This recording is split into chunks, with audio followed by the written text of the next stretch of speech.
ไปบัดนี้ก็ได้อันนี้ก็อัดคักแน่ดีบัดนี้เนาะเพิ่นเต็มจนสิทุบเลยเนาะ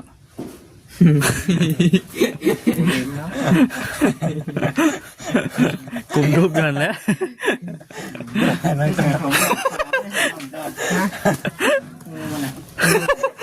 เวลาสมมติว่าดูดช่วงนะจะทุบเลยทุบไป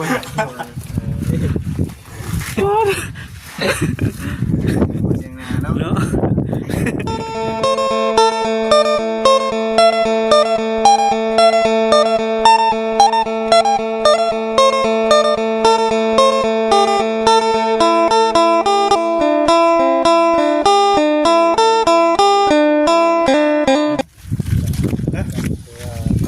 พี่น้องเนาะทักทายสบายดีแต่พี่น้องเด้อ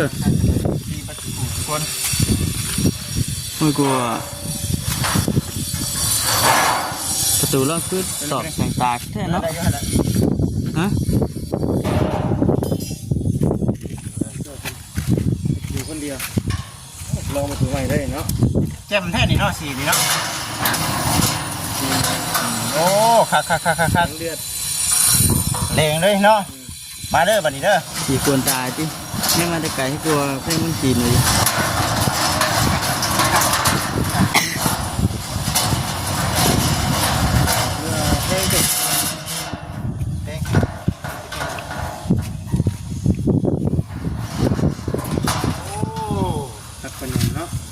คักเนาะ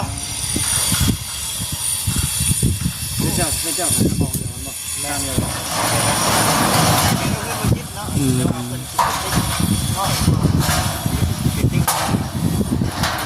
คนอะไรของคนเนาะของเงินเพิ่นออกก่อนเนาะขอเบิกก่อนมาสั่นเพิ่นก็เอาเงินส่วนที่นี่เฮานี่แหละไปชื่อเล็กชื่อยังพี่บ่แม่บ่มีเงินออกก่อนได้ว่าซั่นน่ะนะ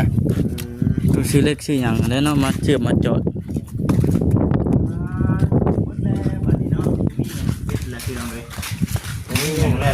งามไปเลยเนาะคนบุรีแน่เนาะสีเทาสีคนบุรีเลยไปดีนึกว่าจังไรแหละคือเรามาเบิ่งน้องคนเห็ดกันเป็นยังไงน้องบรรจุจริงนะน้องต้องบรรจุจริงไงแน่ดีเนาะเทพื้นแล้วก็เอาไปป้าหันแล้วก็เอาท่อขึ้นไปเอาเวลา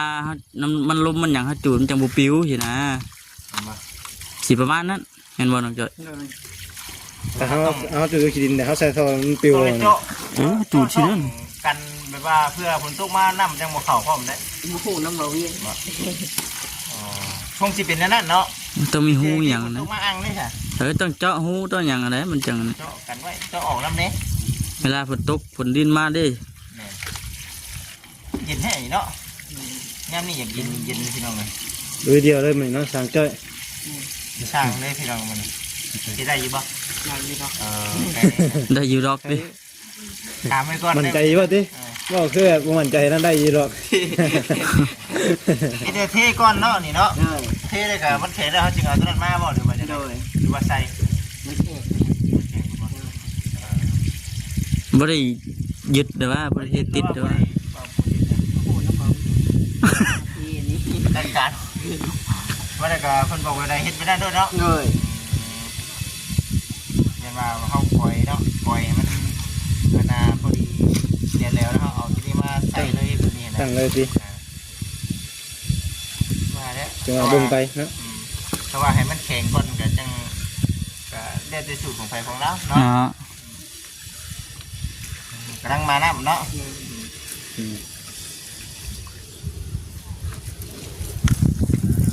งามคือเห็นยังก็ใช่ตัวนั้นนี่มันคนตกมันยุบบ่น้ำเวลาเขาอาบน้ำแบบไหนก็ลงมาถือว่าต่อเซลพักไปแล้วเนาะพักไปแล้วพี่น้องถือว่าแล้วก็เนาะแต่จ้อยนี่ก็เป็นบอลปลูกผักปลูกหญ้าเนาะต้นหนึ่งมงเป็นภูมิเนาะ มันต้องแบบนั้นได้นึงมาเป็นยังคือว่าซั่นตะเวนบ่ายเนาะตะเวนบ่ายมาน่ะมันจากแดดช่องเข้าไปในรถบ้านน้องจ้อยนี่ถ้าว่าเฮาปลูกต้นไม้แน่เนาะมันเป็นสีผมๆแน่แต่นี่ คักเลยเนาะ แม่ ตัวหนังมึง เชื่อต้องทำแน่นอนมันก็เป็นตาบ่อนนั่งเด่นแล้วก็จะนั่งอยู่ไหนก็ได้นั่งตรงไม้ก็ได้เนาะคือไว้บ่จังมันยากว่าต้นอย่างนี้เนาะ แต่ต้นถือใหญ่หลายที ต้นมะม่วง มะม่วงบ่หรือว่าจังไดจ้ะจังว่ากันเราต้องลงไปสวรรค์พุ่นนี้เนาะ ปลูกม่วง3 ปีก็ได้กินเด้อตอนนั้น มะม่วงนั้นเขาเจ้าโตกิ่งมันพี่น้อย มันสิเป็นหน่อไว้แน่เนาะต้นน้อยนึงกับพอดีเพียงแอวยังเป็นนะพี่ เป็นแล้วโอ้ยว่าจะเห็นนะใช่ เอาไว้ว่าสิ อันนี้ยังนาบนดูสิเนี่ยน้อยเกินเรื่องเป็นชาติเป็นถ้าเป็นจะได้ประทัดเนาะยังไม่ได้อยู่ ยังหาคนติดบ่ได้อยู่ ยังไม่ได้อยู่เนาะเอาไปจะได้เบิ้งว่าสิว่าเบิ้งประทัดนี่เนาะ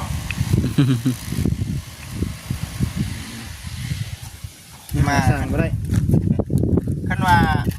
มันบ่แห้งมันก็คอยคันว่ามันบ่ตัวมันก็นั่นนึงมันเกิดได้เนาะได้บ่เนาะยังบ่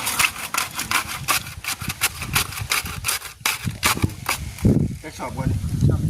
โอเคใช่สองเอสอง เขาก็บอกว่าในสอบคืน เอ้าบ่ยังหาบ่เฮ็ดอยู่ นี่มาจุดนี่ เบิ่งนี่ เป็นว่าบ่คันจะ เห็นอยู่ แต่ว่าเจ้าตามสูตรบ่น้องจ้อยหรือว่าจังไดฮะตามสูตรเลยแม่นบ่บอกก่อนบอกคำก็บ่ซึ่งหน้าก่อนครูเพิ่นสิสู้ให้ทั้งผู้เฒ่าเบิ่งเนาะ เนาะ นี่ สิมังชอบนะ สิมังนี่ ดินทราย นี่เนาะแม่นนี่เนาะ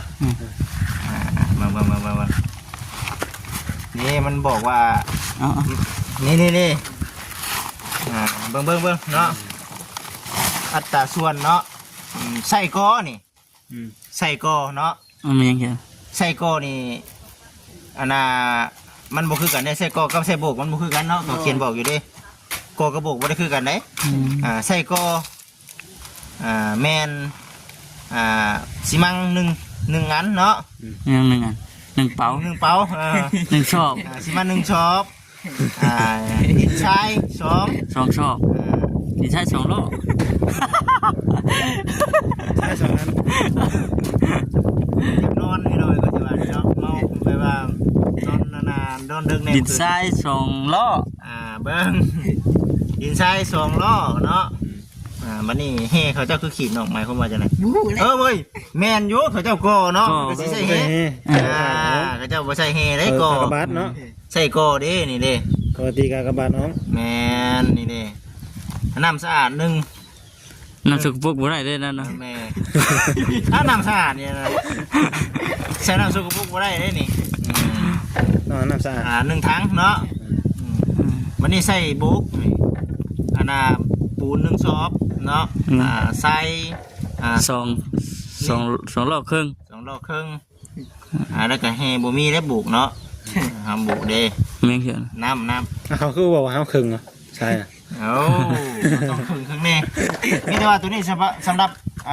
อัตราส่วนการผสมได้นี่เนาะ สิมังชอบ1 ทราย 2 โล ในการ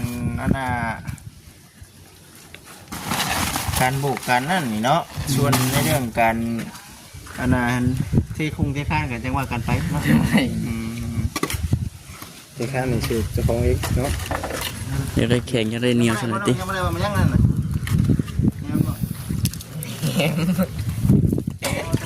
อันนั้นที่เราเบิดน้ำเบิดก่อนที่ว่าถึงที่สุดแล้วนี่เนาะเห็นบ่เขาได้แล้วบัดเนาะการนี้ได้แล้วน้ำเบิดการนอน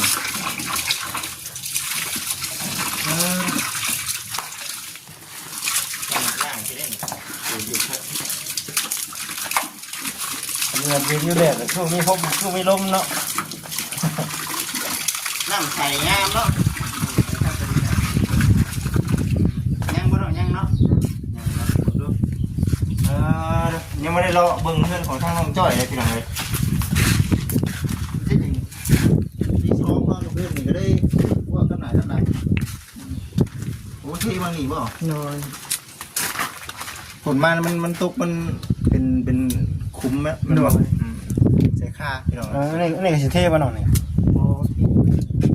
ที่บนมันไก่ขนาดนี้แล้วเนาะ มันยุบเนาะ มันไก่บนจะโขกนี่แล้วอันนี้จะทอก็ลงไปนี่ เบิ่ง2 3 3ท่อ เลย ป้อตุ๊น้ำเสียบ่เท่าอาบน้ำอาบในเนาะมันบ่ไหลไปทางอื่นถือว่าโอ้คักอยู่เลยพี่น้องเลยคนนี้เบิ่งไปบันนี้ก็ได้นี่ก็อัดคักในนี้บันนี้เนาะ เพิ่นเต็มจะจิทุบเลยเนาะ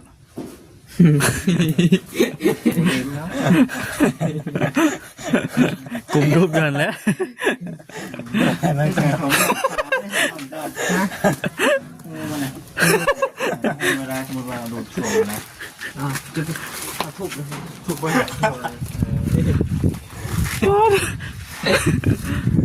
เสียงนาเนาะ เนาะ เต็มกระดูกเนาะ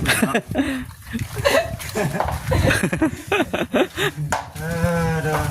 เบิ่งเพื่อนงามเลยผมลุกติดเบิ่งขอขออนุญาตนะนี่แหละไอ้ผมมาซีเลยนะ เราเป็นเรื่องงามพี่น้องเนาะตู้ช่วย นี่เด็กนี่มาแล้วด้วย อยู่ในตู้ด้วย โอ้ตู้เย็นตู้เวลาใส่ คือว่าเจ้าทำมันเห็นเนาะ ห้าเดียวกันจ้ะ นี่ได้ บนเป็นทางเป็นนี่ตัวบนทางเป็นนี้ เอาถามนี่ก่อนไป บันนี้แล้ว ทางที่ตัวเขา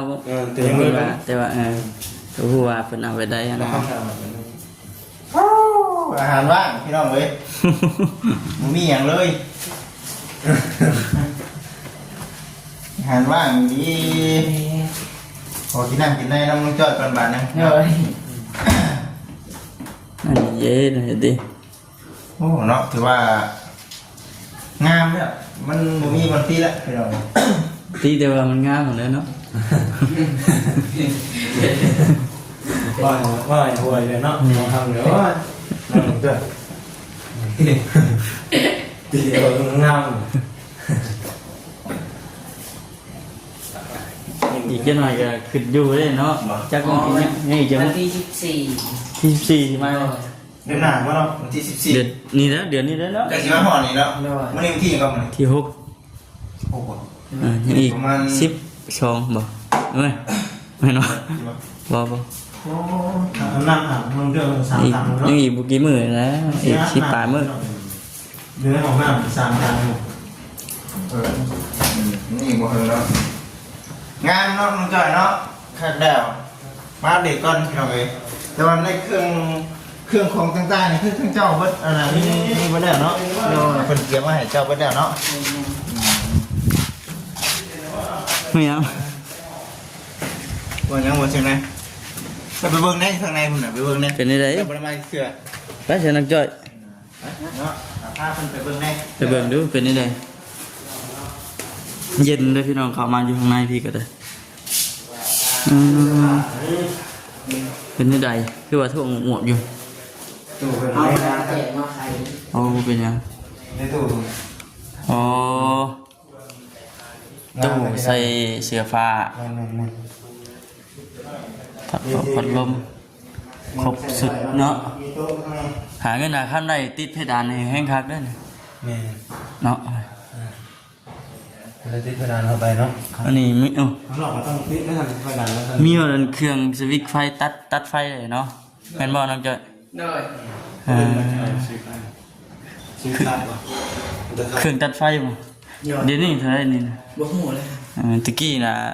ก็เจ้ามาติดอยู่เพื่อนทำไมตะกี้8 แสน เป็นหมอหน่อยเนาะ เป็นบ่ แจ้งครับเป็นหน่อยเนาะเขาแบบชิ้นใหญ่ปีเลย เงินจะบ่มีบ่ มี รุ่นตะกี้น่ะ8 แสนเนาะแต่เดี๋ยวนี้จักเท่าไหร่กัน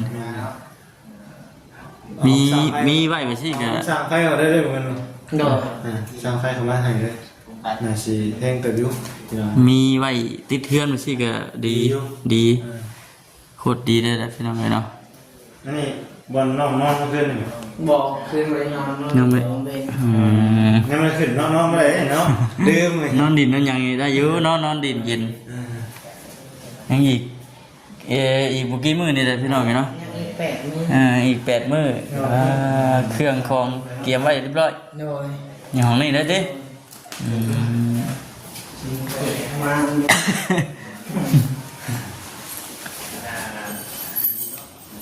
พี่น้องตอนนี้น้องเจอกำลังเปิดเบิ่งเตะกันเลยเมื่อมันจะเคลื่อนเนาะพี่น้องเนาะ อ๋อดมหมอแหกแต่กระปุกครบเบิด เครื่องของมาเรียบร้อยโอ้สุดยอดอีกเนาะ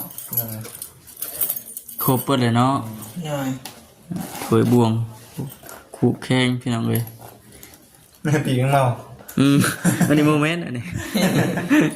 โอเคอัดไว้ล็อกไว้เนาะล็อกไว้แล้วไปพี่น้องเลยเนาะจังไรกาสีจบคลิปก่อนพี่น้องเลยเนาะวันที่นี่ลาพี่ลาน้องไปก่อนนะอีกบุกี่มือทางนอกก็สิได้อันขึ้นบ้านเป็นเพื่อนใหม่ไปจ้ะโอเคพี่น้องสบายดีเด้อพี่น้องเด้อสบายดี